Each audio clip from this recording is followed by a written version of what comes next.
અને પહેલાનો બેચ 6 થી 7 જો ને તો તમને જવાની જગ્યા જ ના મળે, इतनी भीड़ है। यहाँ पे चार्ज 7 થી 8 यहाँ पे चार्ज कितना लेते हैं? 1800 एक महीने का। એમાં સ્કેટિંગ ને બધું આવી જાય પણ એમના લેવાના, मतलब સ્કેટિંગ આપે એમાં એવું? 900 રૂપિયાનું. શું વાત કરો તો પછી આ લોકો શું મળે? બરાબર હશે ને, પણ અમનું ફોર્મ ફિલઅપ કરવાનું ઓનલાઈન છે જે બારકોડની સિસ્ટમ. નહીં પણ આમને શું મળે તો? 1800 જતા કદાચ. હા 1800 જતા.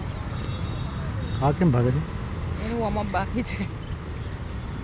હા હા, ભાગે તો મસ્ત વાગા પડે છે ને એકદમ મોટા મોટા. હા હા, દેખો દેખો દેખો. 11 વાળો છોકરો છે ને એની સાથે તો ઓલું કરે એટલે બ્લોક 11th હા સિનિયર સાથે જોયું. આ એનો દિવાસનો ફ્રેન્ડ છે, એ બંને આ બેચમાં જ આવે.